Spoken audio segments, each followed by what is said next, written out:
Good morning. I'm Brian Carroll, equipping pastor here at Cypress Bible Church.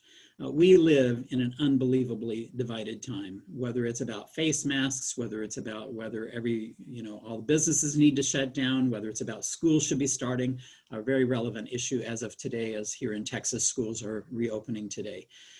So we are in a place that is extremely divided. And a famous phrase is that a house divided cannot stand. Abraham Lincoln used that phrase when he was referring to slavery, and our country was divided between those who supported and those who opposed slavery.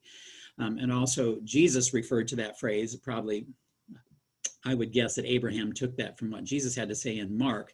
But in Mark 3, Jesus is accused of being possessed by the chief of demons, Beelzebub, because he's removing demons. And Jesus said, a house divided against itself cannot stand. What you're saying makes no sense. If I was indeed possessed by the chief of demons, I would not be wanting to take demons out of people. It makes no sense. But the truth is, we live in a very divided country in a divided time. And as we look towards the election, my concern is the division is going to get stronger and more intense and more aggressive, really, on both sides.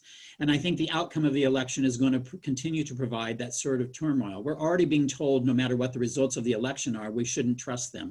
You know, right now we're told that our options of voting really are, we can either vote for a man who has dementia, who is a puppet, who's being controlled by those who want to march us off to socialism. Or on the other hand, we're being controlled by a tyrant who will do whatever he can to divide the country. He's mentally unstable, and that he just has to have power, and it's all about him maintaining power. We're told those are our two choices. And then we're told, on the one hand, the one man will bring us together in peace and is the person that can unite us. I'm afraid the condition of our current country is not an easy process to bring us back together. So I think that's an unrealistic promise. Or we're told, on the other hand, the other person will eradicate and eliminate all unjust behavior and squelch it and push it down. Again, I think that's an unrealistic expectation. So we're getting criticisms and promises, and we're told not to trust the election because it's not going to be trustworthy, because one's harvesting votes and the other is influenced by foreign countries. I think what's going to happen after the election, whether we'll know in November, December, some are saying not even until January who the next president's going to be, turmoil is going to continue. Well, turmoil is not original to us. Sometimes we can think that. For most of us in our lifetime, we've never seen such conflict in our country. So to us, this just feels overwhelming. Turmoil was present in Jesus's day. During Jesus's day, there was political and religious unrest and conflict and tensions, and ultimately ended in Jesus's death and resurrection. Now we know God's greater cause was accomplishing something more than that, but it was a tumultuous day in the life of the church. And Jesus's last words to his disciples, which you can read those in John 13 through 17, are oftentimes called the Upper Room Discourse. He gathered with his disciples for the Passover meal, and it was at that point in time he was telling them, I'm getting ready to leave you, but don't be worried. I'm going to send you resources. I'm going to give you help in that. And that resource that he promised to the disciples is a resource that's available to us too. If we are followers of Jesus, we have that resource. And so he says to them, as he's telling them he's getting ready to leave, and this passage is just full of great things, and I wish I had time this morning to go through all of those. I don't, but that's where Jesus reminds us that the important thing is to love others. That's the foundational message of the gospel, loving others, and people will know that we're your disciples by the way we treat and love others. In this day and age, it's hard to find people who love everyone, even people you don't agree or disagree with. But that's what God calls us to do, to love those who are on the same political spectrum of us and love those who are not, and to love leaders in those different parties as well. That's our responsibility to do that. Now, I granted we're to speak the truth in love, but that's the foundation. We're also told that this world is temporary, and so we shouldn't be placing all of our eggs in this basket. That Jesus himself said, I'm getting ready to leave to prepare a place for you. He's telling the disciples, I'm preparing a place for you to go to after life on this earth. And he said, don't be so focused on things of this earth. Be focused on what's eternal.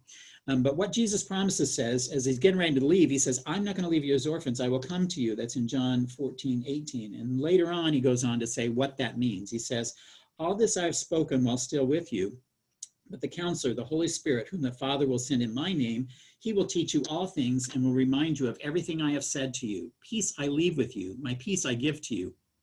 I do not give to you as the world gives. Do not let your hearts be troubled, and do not be afraid.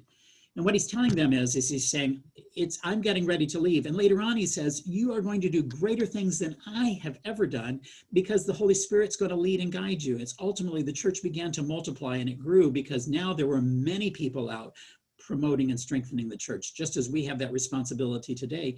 And the Holy Spirit was going to be the lead and the guide in their life. But what he also tells the Holy Spirit in this passage where he says, the Holy Spirit is the source of peace. The Holy Spirit is the comforter, the Holy Spirit is the counselor, and the Holy Spirit serves that role in our life. So in these days of turmoil, in these days of tumultuousness, the Holy Spirit is a resource that is available to you if you're a follower of Jesus Christ. We all need that resource. And I realize that oftentimes I'm being caught up in the news cycles, I'm being caught up in my own sense of anxiety and panic, I'm caught up in the conflict that exists in our world and in our city, and even in our church with people who are divided on these issues. And sometimes we get more caught up in these issues, whether it's either promoting or tearing down candidates than we do about the gospel itself. And I encourage you and challenge you, just as I need to be challenged myself, that we need to be about the gospel message. Jesus says that that's what's important. Things in this world will come and go, and it's too easy to place way too much importance on that. Now, we need to be responsible voters. We need to make the best choice we can in the midst of the noise. But that's not what's really important. After the election in November, as I said before, I think it's going to continue to be tumultuous. So how do we be about what Jesus wants us to do?